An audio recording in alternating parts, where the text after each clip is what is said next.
Assalamualaikum warahmatullahi wabarakatuh. Berjumpa kembali dengan pelajaran IPA kelas 7 semester 2. Kali ini kita masih belajar tentang klasifikasi makhluk hidup.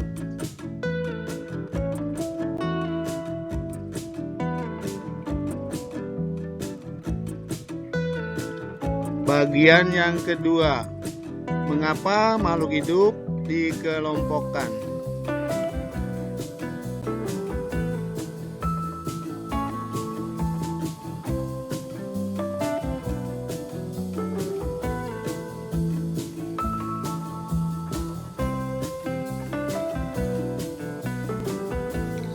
Tujuan pembelajaran pada bahasan ini adalah pelajar dapat menganalisis teknik pengelompokan makhluk hidup dan membuat kunci klasifikasi untuk mengidentifikasi makhluk hidup di sekitar sekolah atau rumah.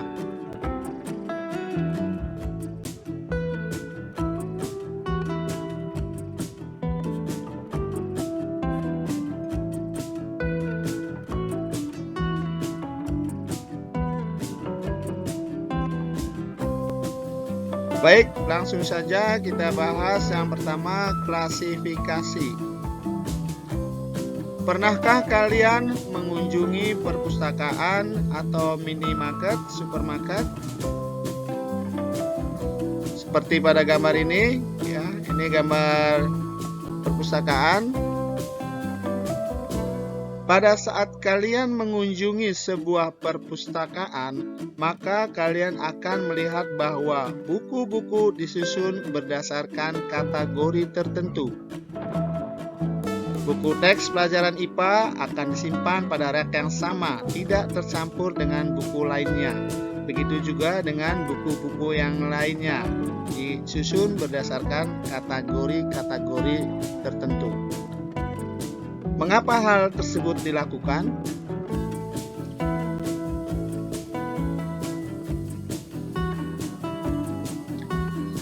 Dan ketika kita mengunjungi minimarket untuk membeli pasta gigi, maka kita akan pergi ke rak perlengkapan mandi. Jika kita ingin membeli minuman, maka kita akan pergi ke lemari penyimpanan minuman. Ini seperti gambar salah satu sudut di minimarket, yaitu lemari penyimpan minuman. Semua jenis barang dikelompokkan berdasarkan karakteristik tertentu. Perlengkapan mandi, minuman, ataupun snack-snack, ya, dia akan dikelompokkan tersendiri. Nah, klasifikasi atau pengelompokan membuat hidup lebih mudah untuk setiap orang, termasuk ilmuwan. Jadi dengan klasifikasi, maka kita akan dapat dengan mudah mencari barang yang kita akan beli di supermarket.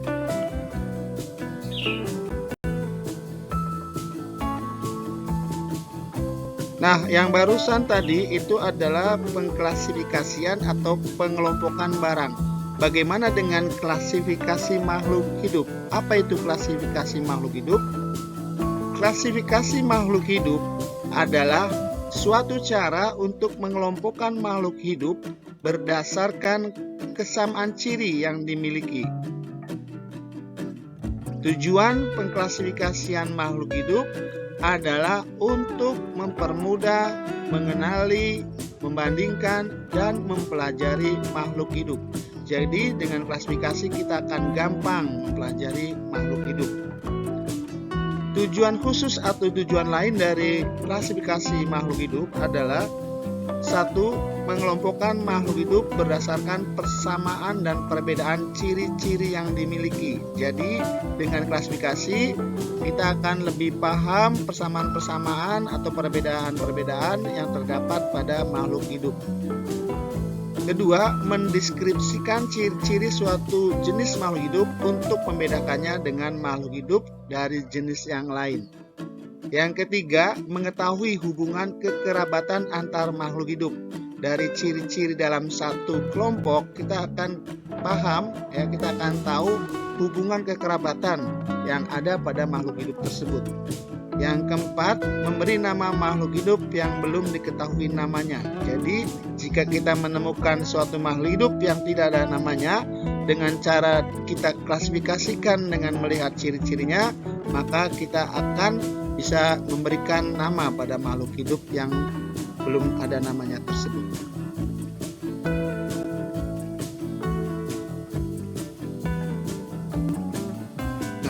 Sekarang bagaimana cara mengklasifikasikan makhluk hidup? Untuk mengklasifikasikan makhluk hidup ada banyak kunci klasifikasi. Sekarang kita bahas apa itu kunci klasifikasi. Untuk membuat klasifikasi lebih mudah, para ilmuwan menggunakan sebuah model yang disebut kunci klasifikasi.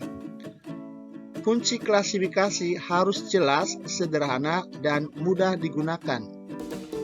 Ilmuwan menggunakan kunci klasifikasi karena beberapa alasan berikut. Yang pertama, lebih mudah digunakan daripada mendeskripsikan secara detail dari setiap kelompok. Yang kedua, menunjukkan sekilas apa yang membedakan karakteristik yang dimiliki setiap kelompok. Yang ketiga, memudahkan untuk mengidentifikasi objek yang belum pernah terlihat sebelumnya. Dan yang keempat, selalu memberikan hasil yang konsisten siapapun yang menggunakannya.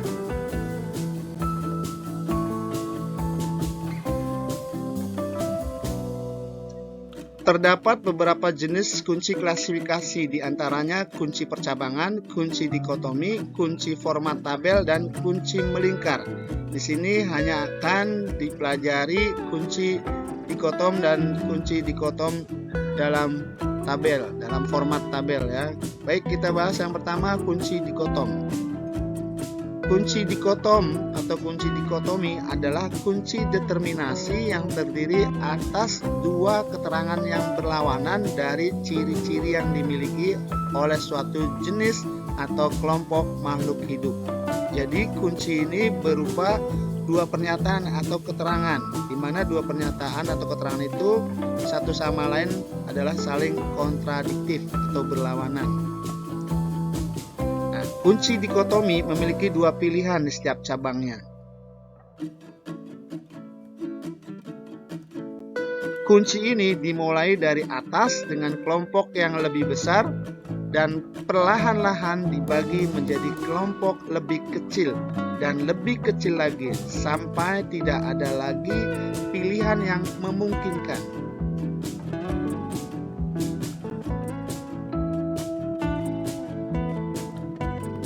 Untuk lebih memahami penggunaan kunci dikotom, baiklah kita lihat sekarang gambar berikut ini ya. Jadi ini ada vertebrata ya.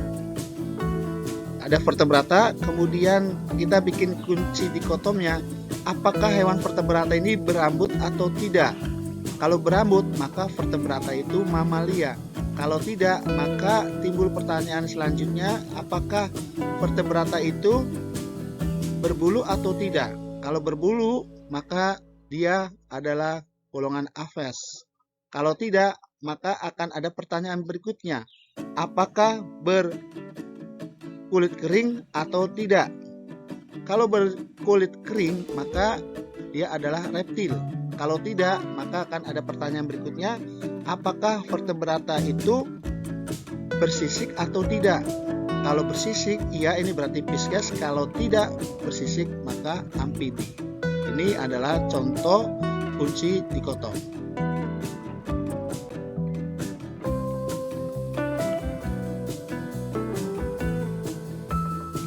Yang keempat, kunci determinasi format tabel. Kunci determinasi format tabel merupakan kunci klasifikasi makhluk hidup yang dibuat berdasarkan deskripsi dalam bentuk tabel.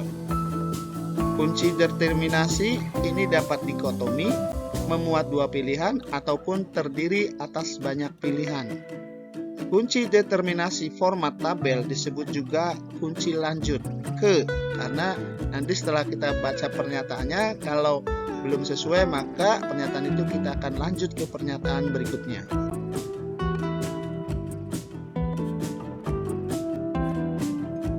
Nah, untuk memahami kunci determinasi format tabel, kita lihat penggunaannya pada contoh misalkan ikan ya.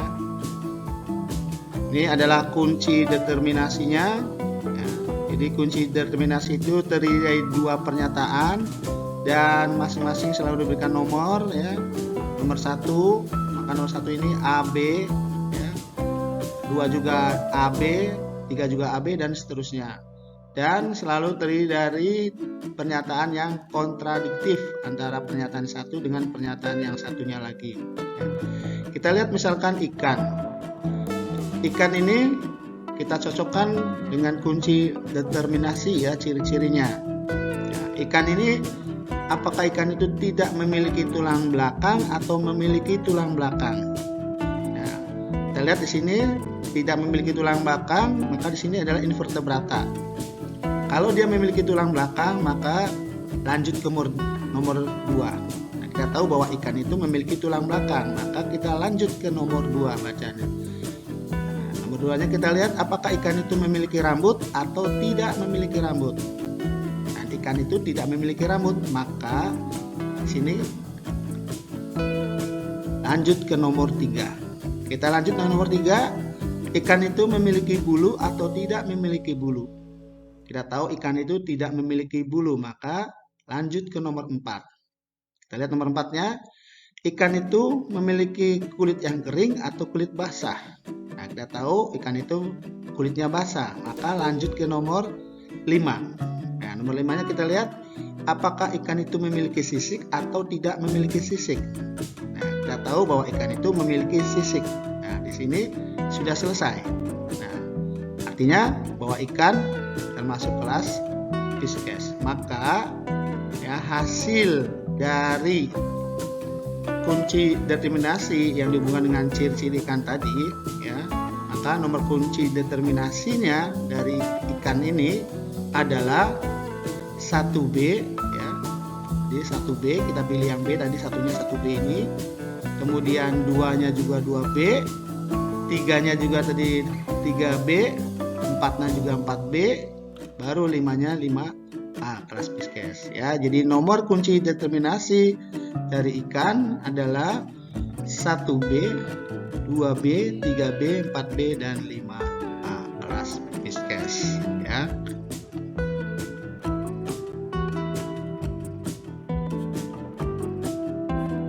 Baiklah, untuk lebih memahami bahasan tentang mengapa makhluk hidup perlu dikelompokkan, silakan kerjakan latihannya di buku latihan kalian.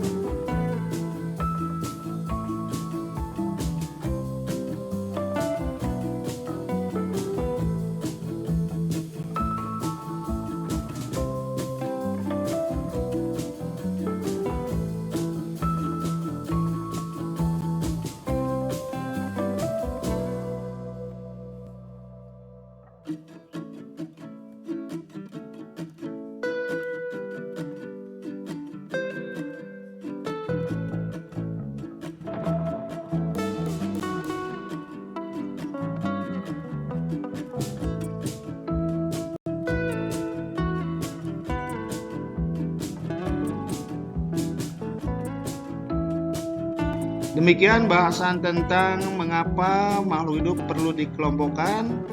Semoga bermanfaat. Terima kasih. Assalamualaikum warahmatullahi wabarakatuh.